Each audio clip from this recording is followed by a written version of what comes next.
So since we have the rare occurrence of Nintendo confirming their next Nintendo Direct presentation essentially a full month before it's going to take place, because this did come from their own mouths that they will hold one in the month of June, we are going to, in today's video, talk about everything we might see announced at this event, considering that the pipeline is pretty dry this year in 2024 when it comes to new Nintendo Switch software releases. And you know that as we get into the later months of a year, Nintendo does historically like to have a solid software lineup, especially a game or two to really feature and drive additional unit sales towards the holiday shopping season. And we're going to unpack some of the big games and some of the smaller games we might see featured at this event. Before we get on the same page with all of that, make sure you like, subscribe, and turn on your bell notification to join Sunbro Nation if you're new here. And I want to first kick it off with a couple games that I feel like are more or less shoo-ins for this event. Now, this could be a combo pack, they could be individual releases, but I am starting off with Metroid Prime 2 and 3 Remastered. And I do tend to think that these are going to be a combo pack, and I also tend to think that these are going to be shadow dropped at the event, the same way we saw Metroid Prime 1 Remastered shadow dropped. And the outstanding rumor from the same sources that were talking about Prime 1 Remastered before it was officially revealed to us was that Prime 2 and 3 would indeed be getting a remastered treatment, but not to the same extent that Prime 1 was, kind of describing Prime 1 as getting the big boy treatment, and Prime 2 and 3 would get something more simple. I am picturing the modernized controls, but more or less just upscaling the visuals from the original GameCube versions. Well, I should say GameCube and Wii, since Prime 3 Corruption came out on Wii. We're going to have all of the modern control options that were existing in Prime Remastered, but I'm not expecting the same level of visual fidelity and lighting system reworks and everything that they did in that incredible value of a game at a $40 release. And I could actually see Prime 2 and 3 Remastered being 40, 50, or even 60 if they are indeed a combo pack. The other way we could see Nintendo do it is just give us Prime 2 Remastered, and if they do that as a standalone shadow drop, at that point we're probably quite a bit further off from Prime 4. And segueing into Prime 4, I think there's a high likelihood it finally shows up at this event with some kind of gameplay trailer, and I'm kind of 50-50 on my thought process at this point on whether or not we might just see that be the holiday 2024 game. I think it could happen. It could also be saved for the Switch 2 launch window and it gets a cross-generational release, but considering how long it's been in development, we know we're going to get some next-gen Nintendo console news later on. And also, Nintendo's going to want to sell this thing on Switch for sure because of the user base that is on Switch at over 141 million strong. Like, I think there is a high likelihood that this could indeed be their big holiday 2024 new original game that is not a port or remaster, and it's going to be huge for Metroid fans. So while it has been on my prediction list as a potential title showing up at just about every direct I've made prediction videos on in the past, I think this might finally be the time. And June Showcase, you have to remember, as a whole, is normally one of the bigger Nintendo Direct presentations. At least it's had that reputation over the years because it's typically been aligned with E3. And even though E3 is not a thing anymore, these major companies, Nintendo, Microsoft, and Sony, are all holding summertime gaming showcases, and they're trying to more or less outdo each other and win the talk of the people online. So I could actually potentially see Prime 4 being the show closer for the upcoming Direct. Now, the next game I think could show up in some way, shape, or form at this Direct due to a recent leak that we were talking about online. Granted, we don't know exactly what series it's tied to, and maybe it could be either of these series, but I think we could indeed see another Mario Party launch on the Switch before the end of this console generation, and this would be another great one to throw on retail shelves around the holiday season. There was recently a leak from Midori that said that there is a new first-party Nintendo game in development that had the codename Banquet. Now, Buffet was the codename for Super Mario Party, and there's also a lot of speculation this could be tied to Kirby, because Kirby, obviously, the food reference and things clearly linking to multiple Kirby games and some similar code names to Kirby games over the course of time. It could be either one, but I really think that the fact that we got no DLC for Mario Party Superstars, even though I would have loved to see some DLC for that game, it's probably time to sell another Mario Party. These are solid staple Nintendo hits, and I do think that Nintendo could do something from the ground up, hopefully based around more button style mini games and not all the Joy-Con motion stuff, because I really enjoy those games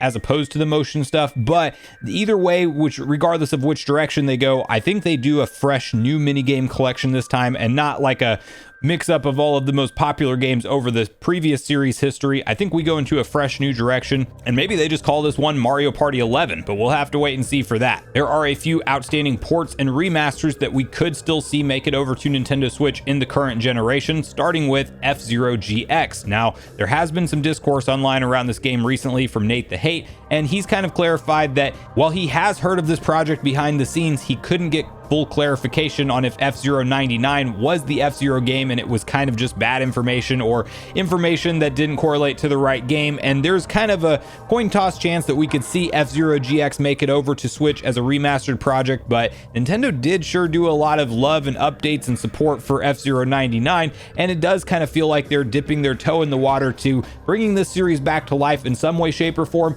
And I think before we get a brand new, from the ground up new F-Zero experience, they take one of their GameCube classics, give it some modernized HD visuals, give it some controls and quality of life enhancements, and really it plays great at its core already. Throw in the online play with 30-player online racing and leaderboards and some enhancements like that, and you have an easy project that you can sell at the end of the Nintendo Switch's life cycle, and a huge win for fans. The next port or remaster that does seem like it could be in the pipeline headed to Nintendo Switch is none other than Kid Icarus Uprising. We have had Sakurai more or less tease this game, at least it very much seemed like he did in one of his YouTube videos, where he said that he hopes somebody will port it to Nintendo Switch, and stops and stares at the camera. We also know that Bandai Namco was clearly hiring for a 3D action adventure game of a remastered title, and that could very well be pointing to Kid Icarus Uprising, and this would be a great game to bring over to the modern audiences on the Switch, on a console that you can play it on your TV. I think there's some really cool implications if Nintendo decides to do that, and I'm hopeful we see it. Pokemon Legends ZA is the big Pokemon title we know to expect in 2025 for Nintendo Switch, and I'm very excited for this title,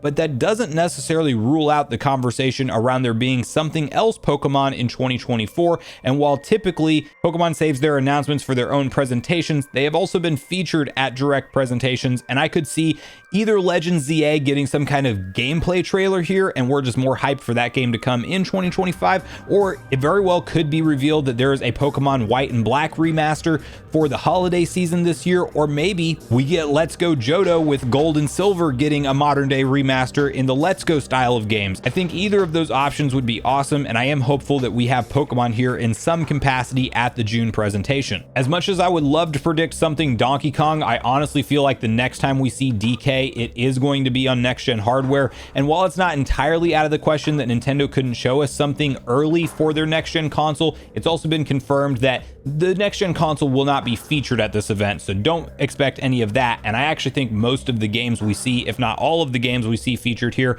outside of maybe some of the third-party stuff, will only be headed to the current model Switch and not necessarily the next-gen Switch. So I am thinking that DK, while he's long overdue for a return, I don't necessarily think it's tied to this, and in fact I think it's more likely that we see him featured next year at some point, maybe the February Nintendo Direct, right before the console is getting ready to launch, and hopefully it's a launch window game, aka out within like 3 or 4 months after the console's launch. So I'm not expecting anything DK. I would love to be wrong about that, but it would be weird timing to bring him back so late into the Switch's generation, and I think this might be something that's saved for Switch 2. There was a couple new trademarks filed recently from Nintendo for Kirby and the Rainbow Paintbrush and Stretchmo. I think maybe both of these games show up in some capacity as simpler games we might be able to look forward to. I don't know how they're going to do Kirby and the Rainbow Paintbrush, considering that game was mainly based around touch controls on the Wii U. They might just use the Joy-Con motion sensor and the IR sensor to point at the screen and draw where Kirby goes, but who knows? They might be bringing that back on the Switch, and it might be at this event. It might be saved for down the line, but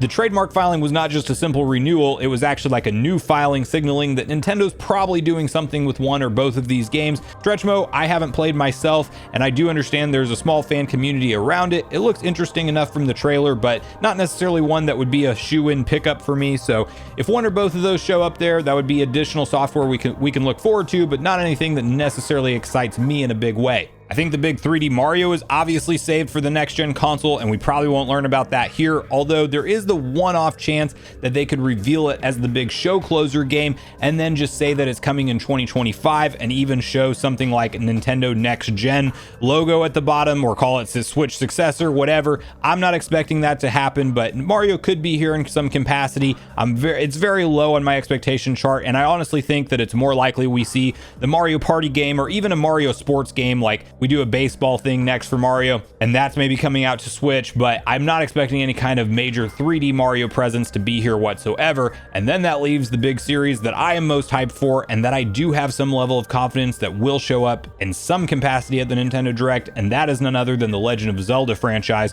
And you may or may not remember from my very recent video that there's something going on right now with a hint from Papa Gino, who has actually revealed some other games in the past for Nintendo, that Nintendo's planning something with Zelda as the main character in a Zelda game. So that might be a very interesting one to reveal at this Direct. I am very much holding out hope that it might finally be time to see Wind Waker and or Twilight Princess HD make it to Switch. That would put it over the top for me. I think that those games, one or both of them around the holiday season, make all the sense in the world, and it might finally be that dry window that Nintendo's been saving them for this whole time, if we are to believe all of the rumors and leaks around those games essentially just being done and on a shelf. But then I could also see them just doing a 2D Zelda and doing something Link's Awakening style with the Oracle games or Minish Cap or anything else within the Legend of Zelda franchise, a Link to the Past or a Link Between Worlds. Like, I think we get something Zelda in 2024. The question is what, and if we are going to get something in 2024 for Zelda, it should in theory be at this Nintendo Direct presentation. So